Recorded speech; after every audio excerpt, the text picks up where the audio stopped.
Welcome back to Question Period. Just prior to Donald Trump's big news taking over the headlines, two other stories dominated them this week. The Prime Minister delivered a primetime address to preview the upcoming budget and met with opposition leaders since he'll need opposition support of some sort to pass that budget.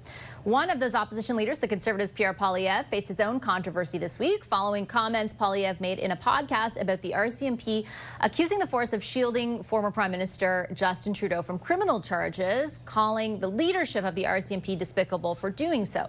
Following some backlash to those comments, Poilievre said his accusations were in fact directed at one person, former Commissioner Brenda Lucki. I was asked about the scandals of the last 10 years of the Liberal government, and what would I do if such scandals and corruption were to happen when I become Prime Minister? And I said I would have zero tolerance for corruption. Nobody is above the law. Do you still think the RCMP covered it up? My criticisms of Miss Lucki have been long-standing, and that's why we called for her to resign. We called for her to resign for a number of numerous scandals. Our Sunday strategy session is back to dig into both of those stories. James Moore, Scott Reid, and Kathleen Monk are here. We were all together to listen to that budget speech, Kathleen, both before and after. We've had a couple of days to process it. Yeah. What ultimately impact do you think it left, if any? Ooh, not much. There wasn't a lot of news in Carney's speech last Wednesday, and I think he really has failed to realize that this budget's not just about numbers, and it's actually about a narrative, and he doesn't have that yet. I think that his diagnosis is right, that Canada has had too much dependency on the U.S., and he's clearly looking in a way to try to sever that, but the answers that he's coming up with seem more, familiar Bay Street kind of refrain than actually new ways of doing things, thinking of a new industrial strategy, thinking about ways that public investments could actually be tied to public equity or, for instance, strong union jobs, new apprenticeships, training, that kind of stuff. So still waiting to hear a lot more from Mr. Carney, but because he's away for so many days, I think it's going to be right up against the budget, and hopefully that those people who are, typing out that narrative and typing out that budget have those kind of stories that people need to hear, because there are workers across this country, whether you're in lumber, whether you're in steel, that are really hurting and on the front lines. Yeah, I think part of the intent behind that speech, James, was the fact that he was going to be away in the interim between when he could deliver it and the budget. Do you think it did anything to set the table specifically for Canadians ahead of the introduction of the budget? Only in the sense that he's clearly dog-eared this moment and recognizes the importance of this budget in the context of the entire fall session of Parliament. And they moved the budget date back a month so that he's highlighted this as something that's dominating a lot of his mental GDP, and he's trying to get it right, and he's contextualizing it. But there wasn't a lot of obviously new substance there. It was as they say, akin to the man who walked across a field of snow and left no footprints. There wasn't really much there. No new news, and it was also, I think, a little bit interesting, some of the stuff that wasn't mentioned in there, getting the federal government back to a balanced budget when it comes to the operational side. That doesn't actually move the needle much in terms of the overall fiscal framework of the Government of Canada. Brian Mulroney had a balanced operating budget, but it didn't stop the IMF from knocking on our door saying that we had to get our fiscal house in order. That led to the 95 budget. He didn't mention anything about internal barriers to trade with provinces. He hinted at the next 5 projects. There wasn't a lot of news there. He said it only a framework that this is something that's on his mind. So if you're giving it a letter grade, I'd give it a C. He didn't do himself any damage, but he didn't. It was forgotten by the next Trump tweet, put it that way. We are about a week and a half away from the budget. Scott, what do you think the budget is about? Well, see, to me, that's the critical question, and I'm not sure. And one of the reasons I'm not sure is that I watched all 30 minutes of the Prime Minister's speech. And I think the thing I came away with was that there are sacrifices ahead.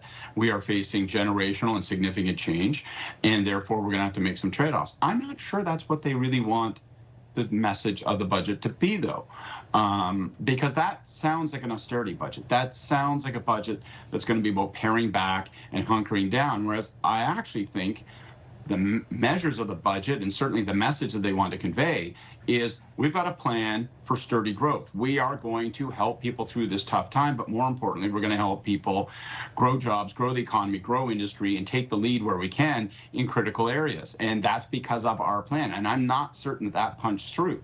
You need to say that, and then you need a measure in your speech that is shiny and new and forces the Bashies of the world to report on it. And those things I don't think were present. I just want to add that the phrase mental GDP, I think James is cribbing from the Prime Minister. That sounds like a Carneyism to me. Oh boy, let's just put that phrase. I've definitely never used that phrase, nor being forced to.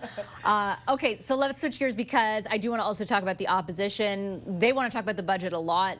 Pierre Poilievre, the leader of the Conservatives this week, forced to talk about his own words frequently and issue a statement of clarification, which I think in 3 years covering him, I can't remember having seen his office or him do. Do you think this controversy did any lasting damage to him?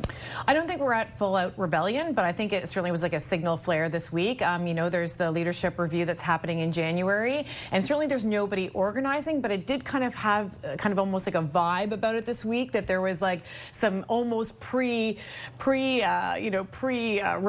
vibe to the whole thing, where you wonder, with the rumors about floor crossers, with all the rumors that are swirling in this town, you know, is there some weakness there with Poilievre, and is he actually going to be able to correct the ship before that leadership review? Why? Because they're not happy with his style, they're not happy with how he's performing, and frankly, any partisan anywhere wants their leader to be popular. And right now, still, Pierre Poilievre's negatives are still pretty high, and he's not resonating in the same way. And so I would, if I was him, you know, see if he could correct the ship before December, and see if he can, you know, do more appeal to caucus.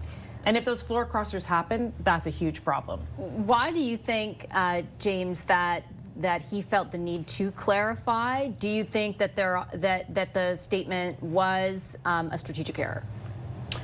I think he felt the need to clarify because there was a need to clarify, and I don't know that the clarification quite worked. He came off as a little too aggressive, a little too hot, and I think there are certainly lessons to be learned out of this, not just, I think, by Pierre Poilievre, but by other politicians and certainly other political leaders. It's okay to say no to some interviews.